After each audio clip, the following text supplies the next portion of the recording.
Boa noite, irmãos, que graça e a paz do Senhor, elas repousem nos corações daqueles que amam verdadeiramente o Senhor Jesus Cristo. Amém? Abra a sua Bíblia em Êxodo, no capítulo 3. Nós vamos continuar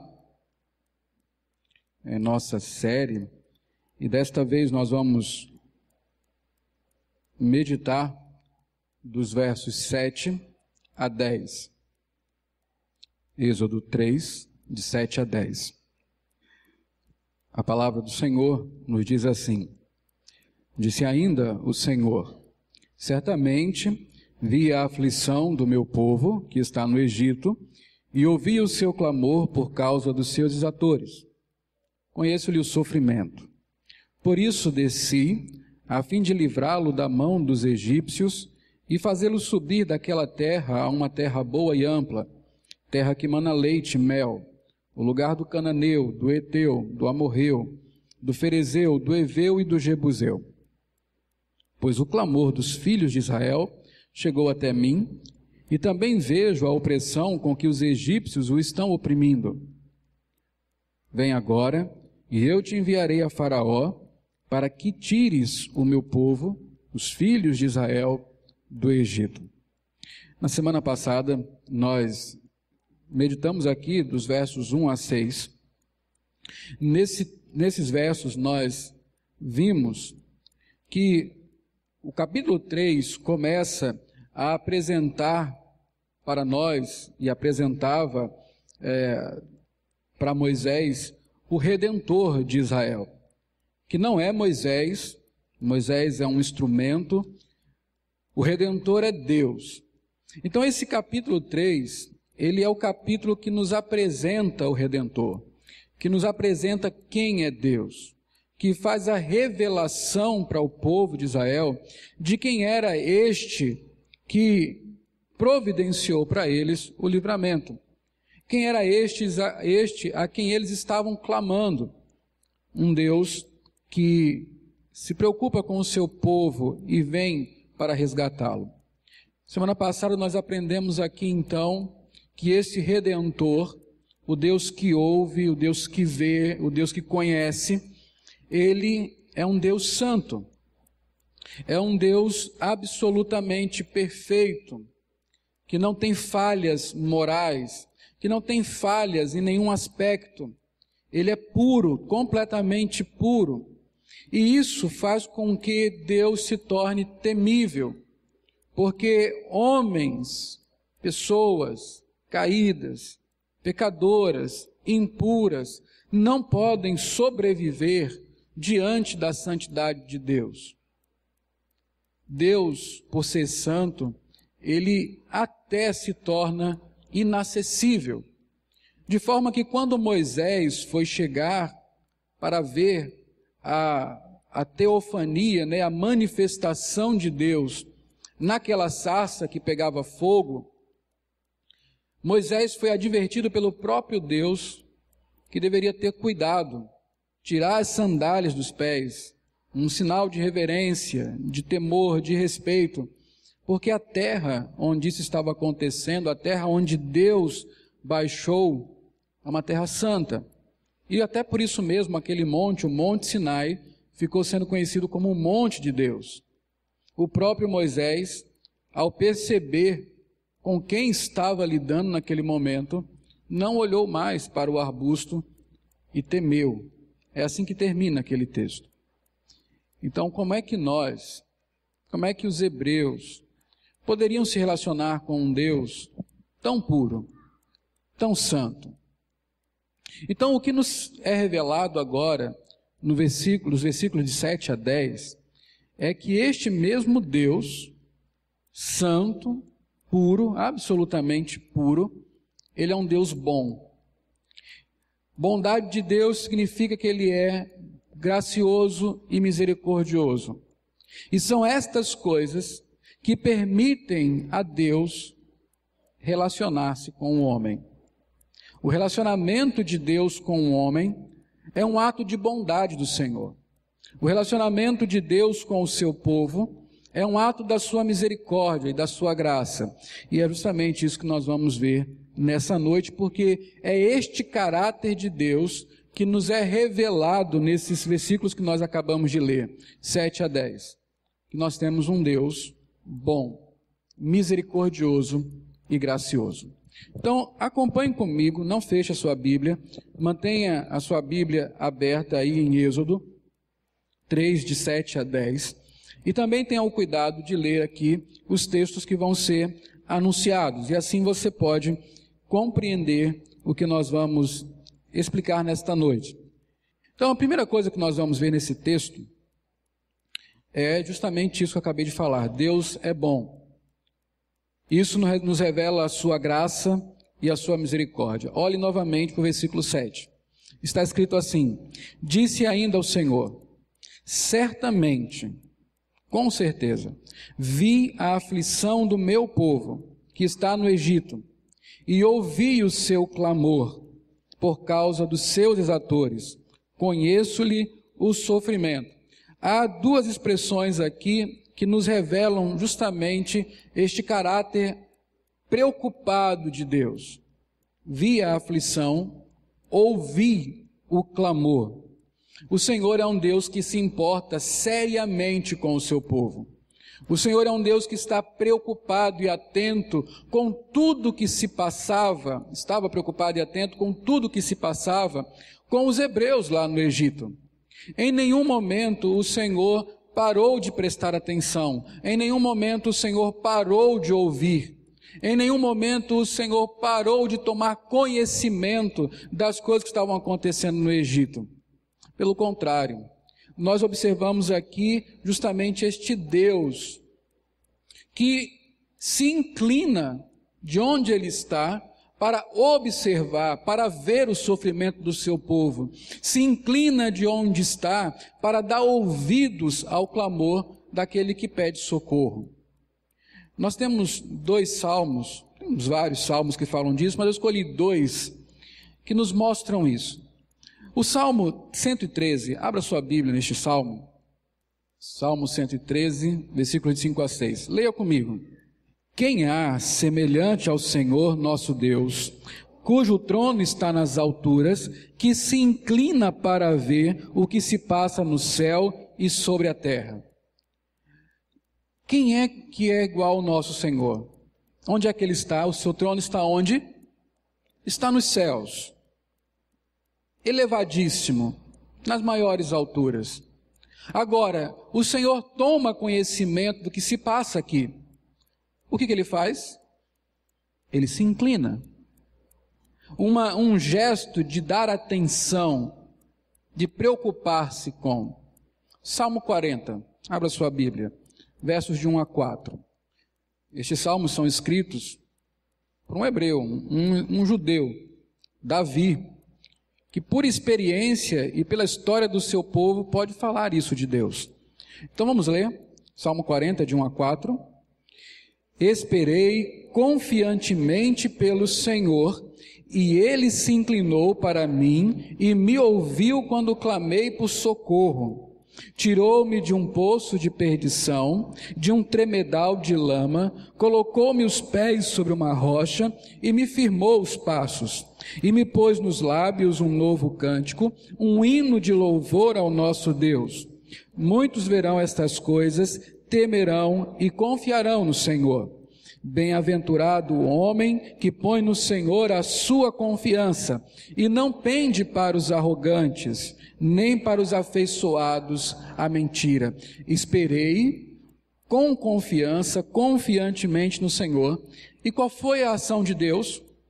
Ele se inclinou para mim e me atendeu e me ouviu quando clamei por socorro. E não apenas isso, Ele mudou a sorte, tirou da lama e colocou em rocha firme. Veja, esta expressão que o salmista escolheu nesses dois salmos, Deus se inclinou, fala muito a respeito do caráter de Deus. Nós precisamos lembrar do sermão passado, quando nós apontamos aqui um Deus santo, um Deus temível, um Deus absolutamente puro, totalmente separado de nós. Há um teólogo chamado Barth, Barth, esse mesmo. E ele diz assim: Deus é o totalmente outro. Não tem nada a ver com a gente. Ele não é apenas muito maior do que nós, ele não tem nada a ver com a gente. De tão especial, tão santo, tão sublime que é. Ele não precisa de nada nem de ninguém. Mas Deus é um Deus que se inclina para homens, a fim de atendê-los, a fim de ouvi-los, a fim de mudar a sorte deles. E quando nós voltamos para Êxodo e vemos Deus falando para Moisés: eu vi, eu ouvi, eu conheço. O que está sendo revelado para Moisés e para os hebreus é que o mesmo Deus que é santo e temível é um Deus bom e que se tornou propício a eles, que está atento ao seu povo e vai providenciar os cuidados necessários. Então, veja que especial isso. Deus é temível, Deus é santo e Deus é bom. Então, há 3 coisas que nós vamos aprender aqui. Uma, acima de tudo, a santidade de Deus o faz temível e inacessível. A segunda coisa, porque o Senhor, uma pergunta agora, por que o Senhor, então, uma vez que Ele é santo e temível, por que o Senhor trata assim pessoas que se esquecem dEle? Vamos pensar em Israel. Israel está agora escravizado no Egito, neste momento do texto. E por que ele está escravizado? Não foi culpa de Deus, não foi totalmente culpa dos egípcios, mas, em primeiro lugar, foi porque eles se esqueceram de que deveriam voltar para a terra prometida. Eles perderam de vista a terra da aliança, Canaã. Eles se acostumaram e se contentaram com o conforto que o Egito ofereceu para eles durante um tempo. E então eles se esqueceram que eles eram um povo em aliança com Deus e que esta aliança, além de estabelecer um relacionamento com Deus, os colocava em uma terra separada. Eles esqueceram que deveriam peregrinar para Canaã. E acabou que, depois de um tempo, o conforto acabou e eles se tornaram escravos. Por que Deus, santo, temível, trata com um povo escravizado? Porque o Deus santo e temível trata com um povo que esqueceu-se dele. Por que Deus está prestando atenção nesse povo? A resposta para isso é o caráter de Deus. Não tem nada a ver com o povo, não tem nada a ver com os merecimentos daquele povo, tem a ver com o caráter de Deus. Tem a ver com o que Deus é, em essência. Tem a ver com o fato de que Deus é bom. Deus tratou Israel e sempre trata com Israel até hoje de uma maneira diferenciada, não é por causa daquele povo, mas é por causa da bondade de Deus. A mesma coisa acontece com este novo povo de Deus e verdadeiro povo de Deus, que é a igreja, que somos nós. Deus não trata conosco baseado em nossos merecimentos. Ele trata conosco baseado em seu próprio caráter. O fato é que nós existimos, temos esperança, confiamos que Deus irá cuidar de nós por uma única questão: porque Deus é bom. Deus é misericordioso e Deus é gracioso. A resposta está no caráter bondoso de Deus. Deus é infinitamente bom. O que compreende a bondade de Deus? Misericórdia e graça. O que é misericórdia? Misericórdia é o favor que se faz a um miserável. O que é um miserável? Alguém que não tem as condições para prover para si mesmo qualquer tipo de livramento. Necessidades básicas até. Então se olha para o miserável, aquele que não tem condição de nada, e se assiste. Isso é ter misericórdia. Isso é ser misericordioso. Então Deus olha para o seu povo escravizado, vê a sua condição, conhece a situação em que o povo se encontra, vê que é total miséria, porque escravos não podem sair da sua escravidão. O Egito, com seus estratagemas, conseguiu dominar aquele povo, eles agora não podem mais sair de lá. E então Deus tem misericórdia deles. Eles não merecem. Melhor, eles não têm condição, mas Deus tem. E Deus se apieda daquele povo e vai tirá-lo do Egito. Mas ainda há um outro aspecto da bondade de Deus, que é a graça. Graça é o favor que se faz ao miserável que não merece ajuda. Porque há dois tipos de miseráveis, nós encontramos na rua. Há aqueles que você olha e fala, por alguma circunstância terrível da vida, que não estava no controle dele, ele se tornou um miserável. Ele perdeu o emprego, uma doença grave o acometeu, e aí ele se tornou um miserável, precisou sair da casa dele, e hoje não tem recurso nenhum.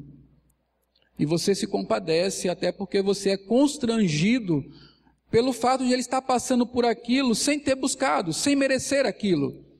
E é mais do que justo que você o socorra. Mas há outros que você encontra na rua e sabe que eles são indignos da sua misericórdia.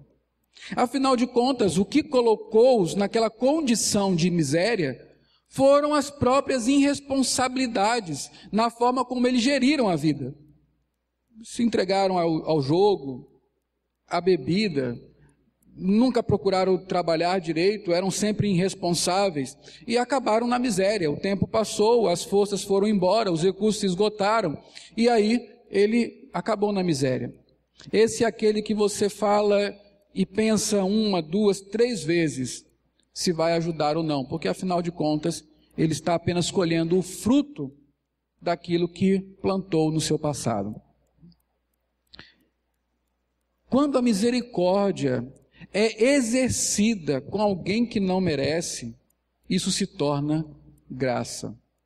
Um favor feito para alguém que é indigno de receber favor. Então Deus olhou para aquele povo, estava em miséria, mas a miséria daquele povo foi provocada por aquele mesmo povo. A responsabilidade era deles, eles mereciam aquilo. Então Deus é gracioso e ainda assim, eles sendo indignos, Deus vai até eles e os resgata. A bondade de Deus transforma a vida de Israel. A misericórdia e a graça de Deus fazem com que Deus se torne favorável a nós. E é assim que um relacionamento entre Deus e nós pode ser estabelecido. Aqui vai uma coisa muito importante, meus irmãos, quando nós pensamos em graça e em misericórdia. Muitas vezes nós nos damos algumas ousadias com Deus porque nos confiamos em sua graça.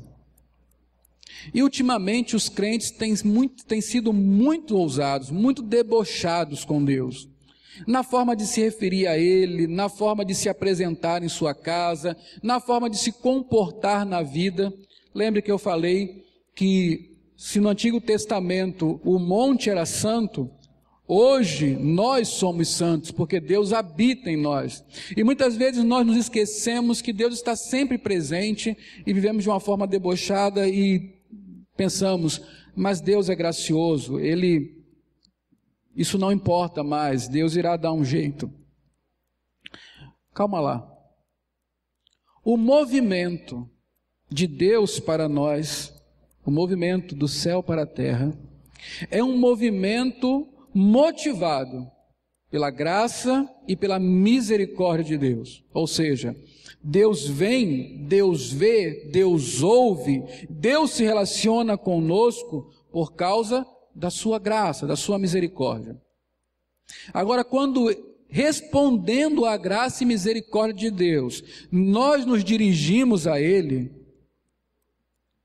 há uma outra coisa que deve ser incluída: temor. Foi assim que Moisés fez. Quando o movimento é do homem para Deus, ele deve ser feito em reverência e temor. Deus é gracioso, mas a graça de Deus não anula o fato de que Ele é santo e temível. Seguindo adiante, no texto, porque Deus é bom, essa é a segunda coisa que nós vamos aprender, vimos que Deus é bom. A segunda coisa, porque Deus é bom, Ele desce ao seu povo a fim de livrá-lo. Isso aqui é maravilhoso. A bondade de Deus age em favor do seu povo para livrá-lo das mãos dos egípcios. Verso 8 de Êxodo, capítulo 3. Abra sua Bíblia novamente aí. Êxodo 3, 8. Observe o que está escrito. Por isso, porque Deus ouviu, porque Deus viu, porque Deus conhece, por isso, desci a fim de livrá-lo da mão dos egípcios e para fazê-lo subir daquela terra a uma terra boa e ampla, terra que mana leite e mel, o lugar do cananeu, do eteu, do amorreu, do ferezeu, do eveu e do jebuseu. Pois o clamor dos filhos de Israel chegou até mim, e também vejo a opressão com que os egípcios o estão oprimindo. Vem agora, eu te enviarei a Faraó, para que tires o meu povo, os filhos de Israel, do Egito. Então, Deus, no versículo 9, repete que ouviu, que viu a situação do seu povo, que conhece isso. No versículo 10, ele está dizendo, já está convocando o seu instrumento de livramento, que é Moisés, ele está chamando para ir a Faraó e anunciar o livramento. Mas no versículo 8, nós encontramos o que, na minha opinião, é uma das expressões mais ricas no que se refere à bondade de Deus, à sua graça, à sua misericórdia. Desci a fim de livrá-lo.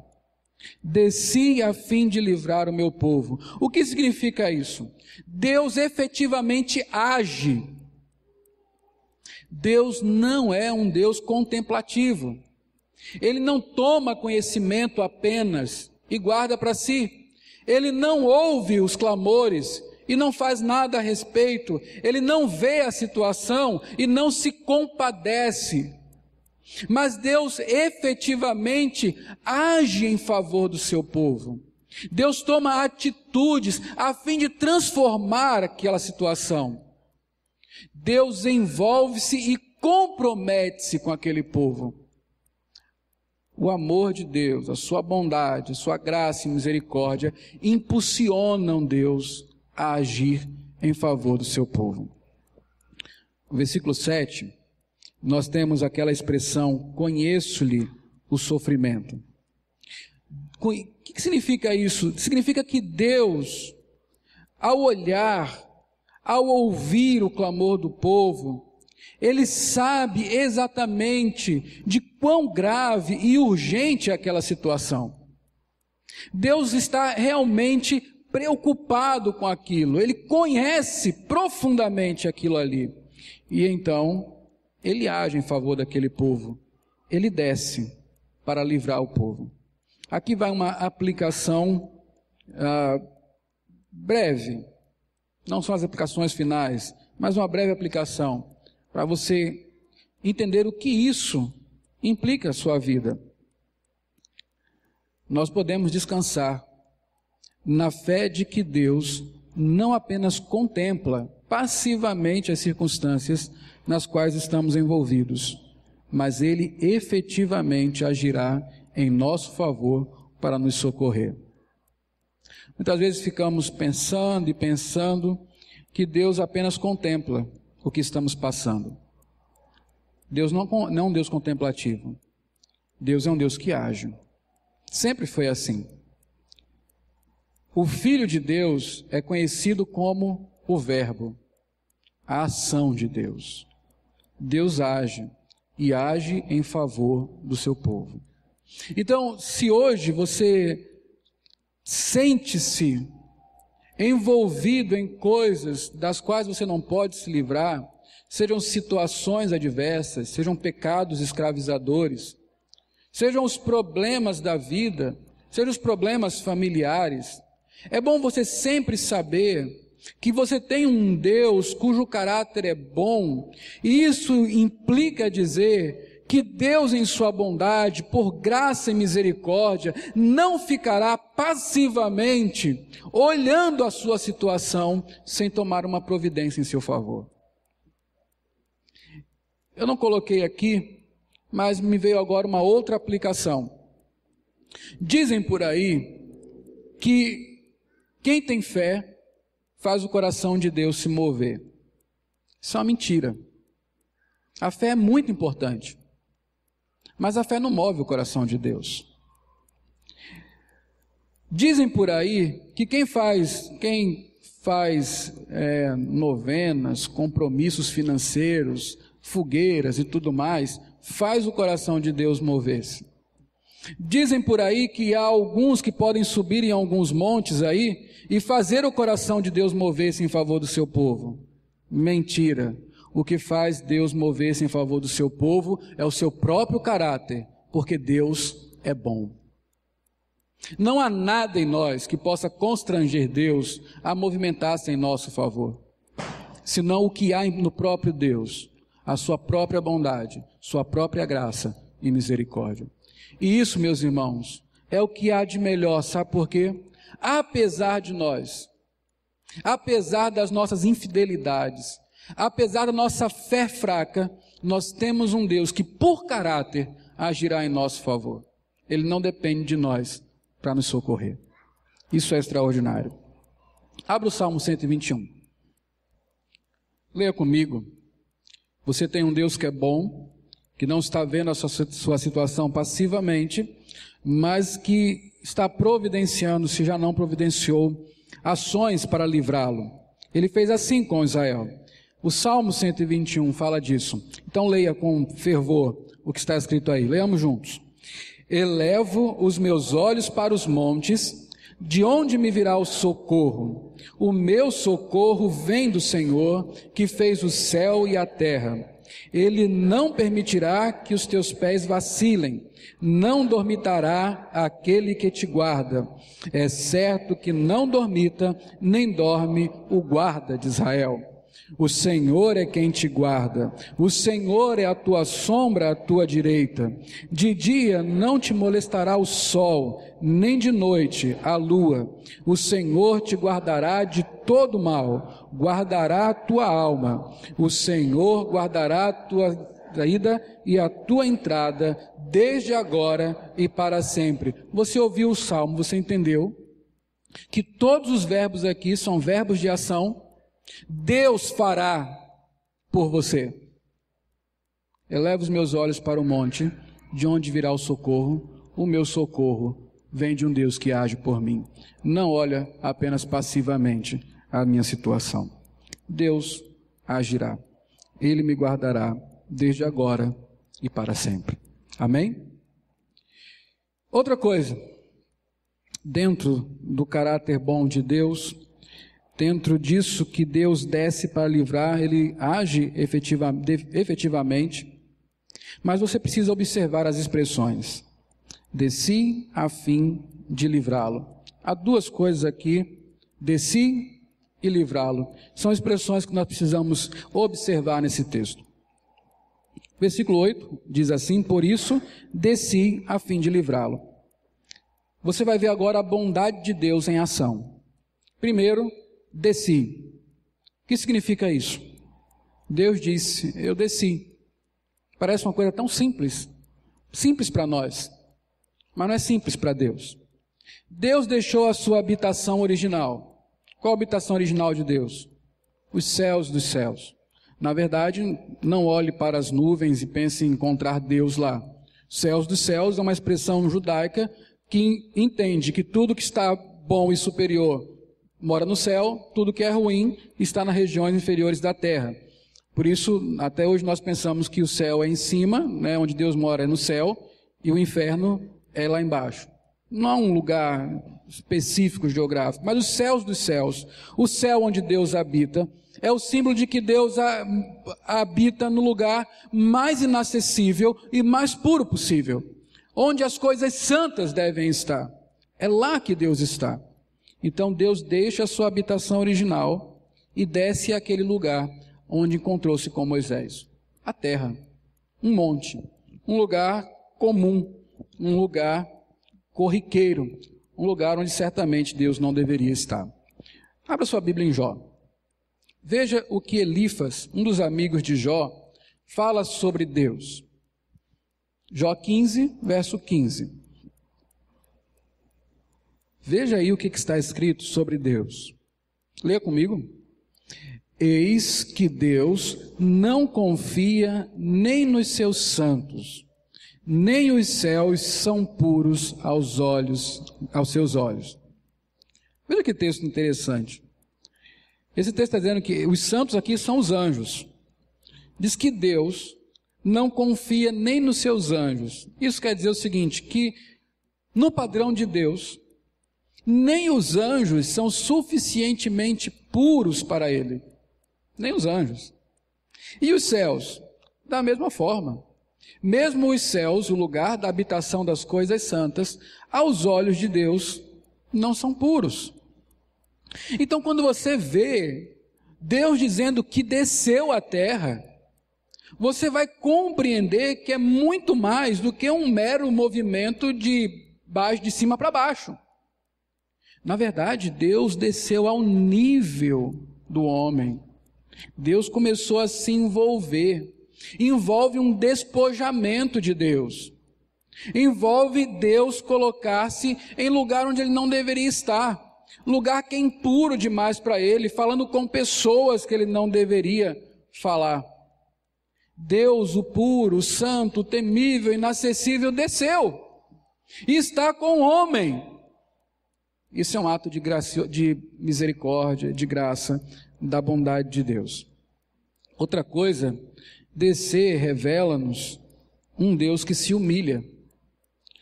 Meus irmãos, se você observar aqui, esse primeiro diálogo entre Deus e Moisés, você vai encontrar coisas absurdas quando você compreende quem é Deus e quem é Moisés. Veja, se Deus não se humilhou, primeiro Ele desceu, Ele sai da sua habitação original, da sua glória, e vem se apresentar em um arbusto, em uma toiceira. É isso que é a sarça. Ainda que a visão seja gloriosa, qualquer coisa é menor que Deus, muito menor que Deus. Ele vem para conversar com um homem a respeito de um povo pecador. Ele se sujeita a ser interpelado. Moisés pergunta para ele quais são as suas razões para fazer isso. Moisés pergunta para ele quem ele é. Quem é o Senhor? O que eu vou dizer para o povo a seu respeito? Moisés diz para Deus que não vai, quando Deus mandou ele ir. Deus insistindo com o homem, Deus dando explicação para o homem, Deus falando com o homem. Deus, o santo e temível, se humilha para estar conosco. Ele é um Deus que desce. O que significa mais descer? Descer revela-nos um Deus misericordioso e gracioso, porque Deus desceu motivado pelo seu desejo de livrar o seu povo. E aqui nós mais uma vez vemos, Deus olha para o seu povo e toma a iniciativa de livrá-lo. Quando Ele faz isso, Ele faz por misericórdia.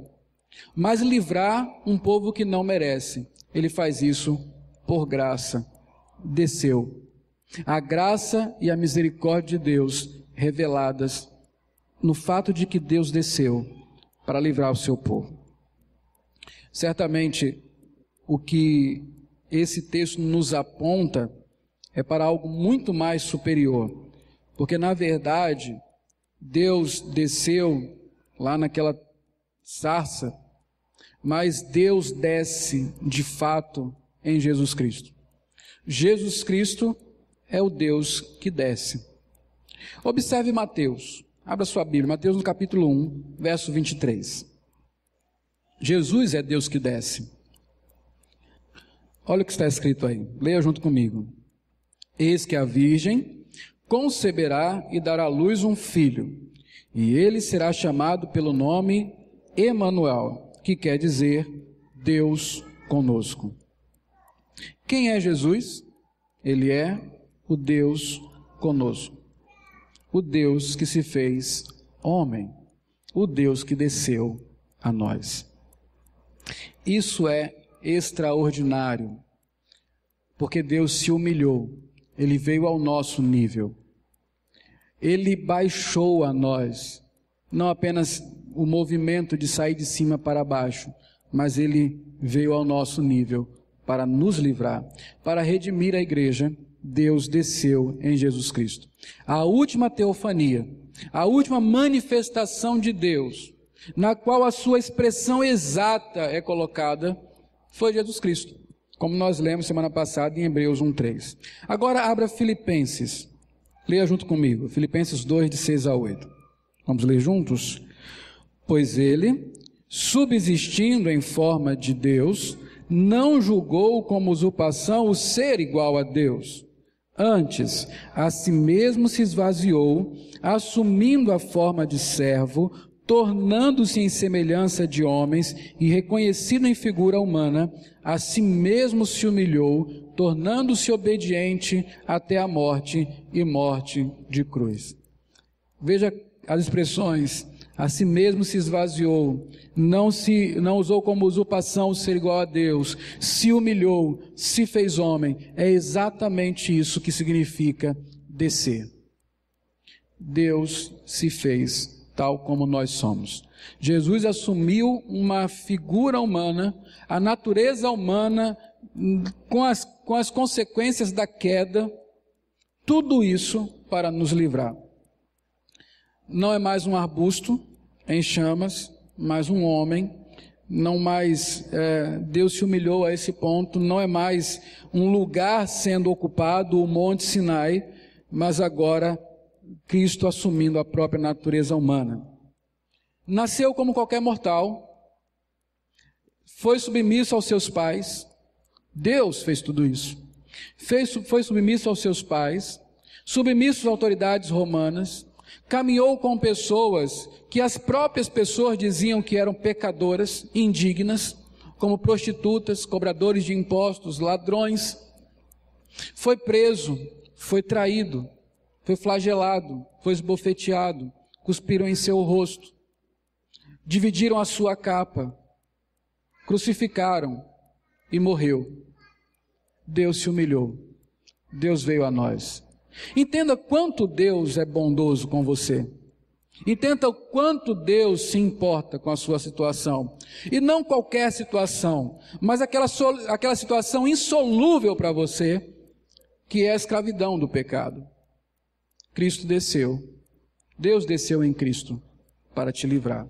Veja a que ponto Deus chegou por causa da igreja. É por isso que nós louvamos o Senhor. Por isso que nós bendizemos o seu nome. A expressão conheço o sofrimento, ela ganha, ela se amplia quando nós olhamos para Deus que desceu em Cristo. Porque agora não é apenas a observação do sofrimento. Agora é o sofrimento sendo vivido na própria carne. Porque Cristo sofreu todas as coisas. E é justamente isso que o faz apto a nos livrar. A marca de Cristo neste mundo foi o seu sofrimento. É o sofrimento de Cristo que o coloca como redentor das nossas vidas. Então, com base no caráter bondoso de Deus, que por sua misericórdia e graça não poupou nem o seu Filho, você já pode aplicar a sua vida, que deve ter a certeza de que Deus não apenas agirá, mas Deus já agiu em seu favor. Deus, Ele conhece o seu sofrimento, não teoricamente. Deus conhece a sua luta com o pecado, não teoricamente. Deus conhece o que é clamar, não teoricamente. O próprio Deus em Cristo passou por todas essas lutas. E assim, Ele não apenas pode, mas Ele realmente é sensível ao seu sofrimento. à sua dor, à sua angústia e ao fato de você ser um escravo. Melhor, de você estar lutando contra a escravidão do pecado. Abra Hebreus. Esse texto é importantíssimo para nós lermos agora. Hebreus 5, 7 e 8. Você vai ver que isso que eu acabei de falar é a expressão da verdade bíblica. Olhe que esse texto fala de Jesus Cristo, o Deus que desceu, Deus entre nós, Emanuel. Leia comigo. Ele, Hebreus 5, 7 e 8. Leia comigo. Ele, Jesus, nos dias da sua carne, tendo oferecido com forte clamor e lágrimas, orações e súplicas a quem podia livrar da morte, e tendo sido ouvido por causa da sua piedade, embora sendo filho, aprendeu a obediência pelas coisas que sofreu. Você percebeu o que o texto diz? Que Cristo, o Deus encarnado, teve momentos de orar fortemente, de clamar com lágrimas a Deus, pedindo socorro, pedindo livramento a quem podia livrar. Que Cristo aprendeu com o sofrimento a obediência. Meus irmãos, Jesus Cristo sabe exatamente o que é clamar por socorro. Ele sabe exatamente o que é pedir livramento a Deus. E é este Jesus que faz intercessão por nós diariamente. Você está seguro nas mãos de Cristo. A bondade e a misericórdia de Deus providenciou para nós um mediador eficiente, que não apenas se compadece, mas que sofreu como nós. Isso é a graça, a misericórdia, enfim, a bondade de Deus. Há uma outra expressão importante aí, que é a finalidade porque Deus desceu, a fim de livrá-lo. Deus tem um propósito, teve um propósito em ter descido ao povo hebreu, a Moisés. Ele desceu para livrar. A expressão livrar, o verbo que foi traduzido por livrar, o verbo hebraico traduzido por livrar, originalmente ele é mais forte, ele tem mais força que isso. Seria mais parecido com o verbo arrebatar, que é tirar de supetão alguém de uma situação de sofrimento, uma situação de perigo. Inclusive, este verbo traz na sua conotação que para operar esse livramento, é necessário às vezes recorrer à violência. Ou seja, é necessário muitas vezes agir com violência para poder tirar, livrar aquele que está em aflição. Foi exatamente isso que aconteceu no Egito. Deus agiu com extrema violência a fim de livrar o seu povo das garras do Império Egípcio. Volte para Êxodo, capítulo 4, para você entender isso. Isso vai ficar mais claro em sua mente. Êxodo 4, de 22 e 23. Veja o que está escrito aí. Olha que interessante.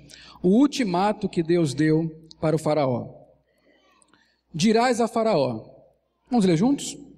Assim diz o Senhor: Israel é meu filho, meu primogênito. Digo-te, pois, deixa ir meu filho para que me sirva, mas se recusares deixá-lo ir, eis que eu matarei teu filho, teu primogênito. Violento isso, não é? É o seguinte, faraó. Israel é meu filho, eu o amo, e eu quero que ele me sirva. E você precisa deixá-lo ir.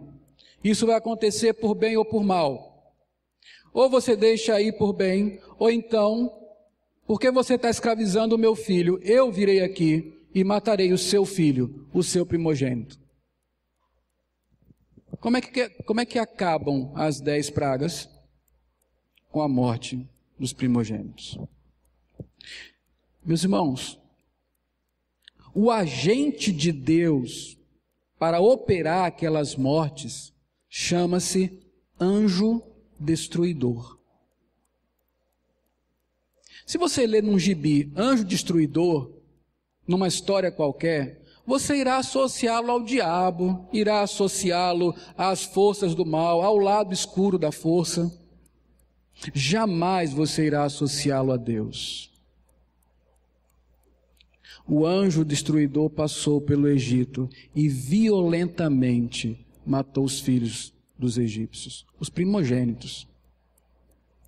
E o Mar Vermelho? O Mar Vermelho, que nós vemos com toda graciosidade, o povo de Deus atravessando por ele, foi o mesmo mar que consumiu o faraó e o seu exército inteiro.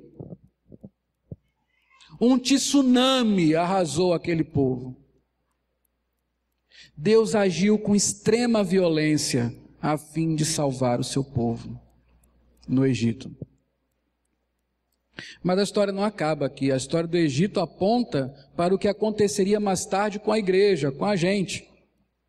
Porque Jesus é o Deus que livra. Volte para Mateus. Mateus 1, 21. Ela dará à luz um filho e lhe porás o nome de Jesus, porque ele salvará seu povo dos pecados deles. Sabe o que significa Jesus?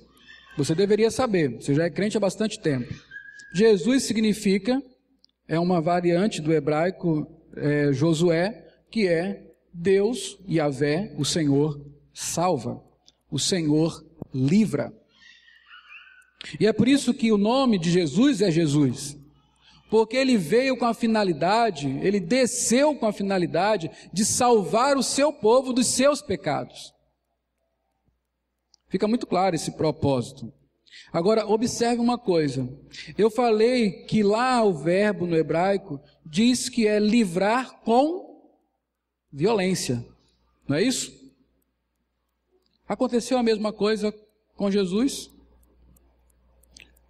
Agora não foram os primogênitos do Egito que morreram. O ato de violência foi sobre o primogênito do próprio Deus, o Senhor Jesus Cristo. O nosso livramento acontece debaixo de um ato de extrema violência.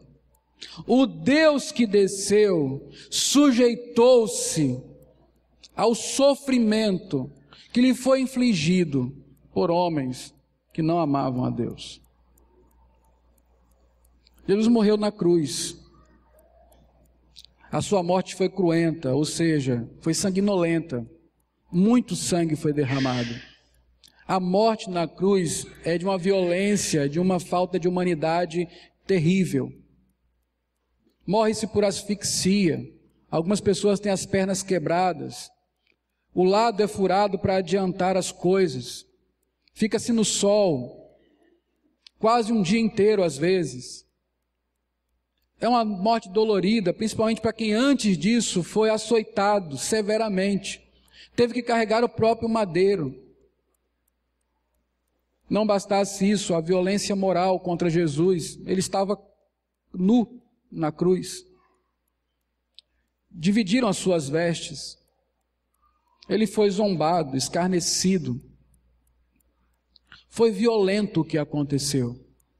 A violência da cruz mostra o quanto Deus é santo e quanto para Ele o pecado é abominável, porque o que levou Cristo à cruz foi a necessidade de satisfazer o pecado.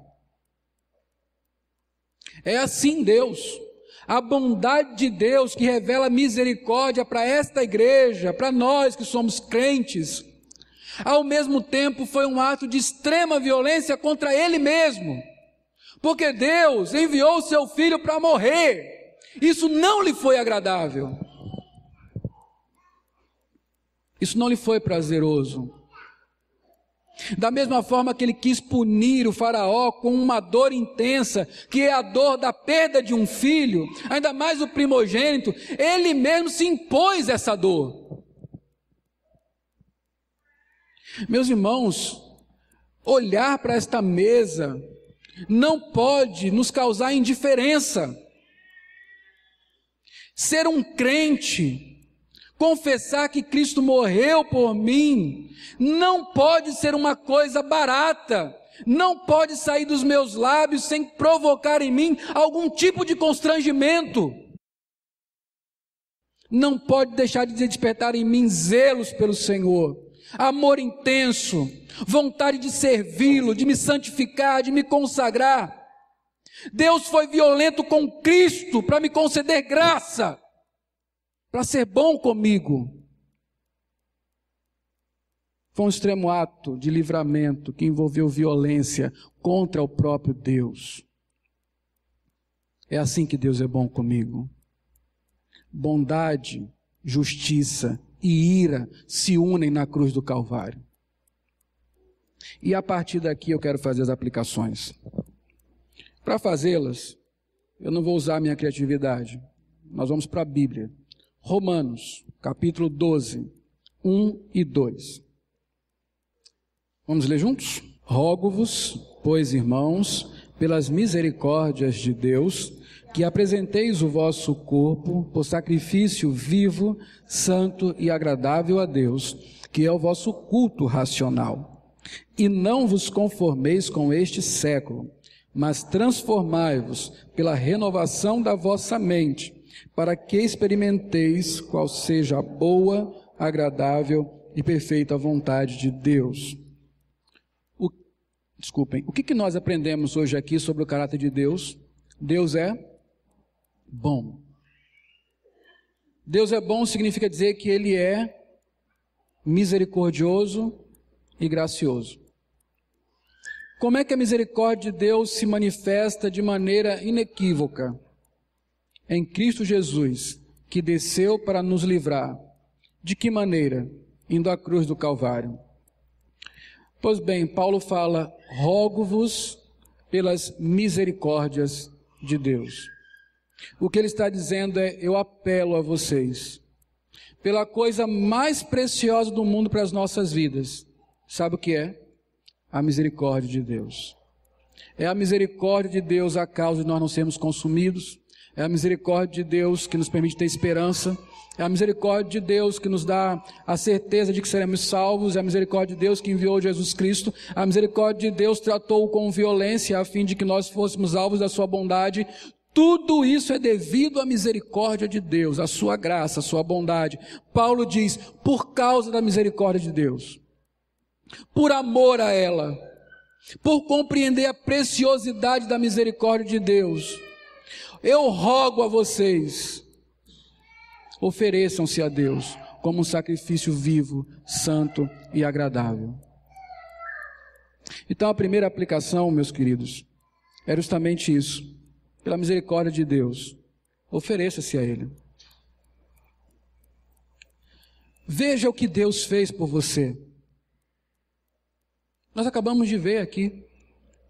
Veja como pela bondade, pelo seu próprio caráter, não por mim, mas pelo caráter do próprio Deus. Veja o que Ele fez por nós. Veja o que Ele fez com Cristo para nós.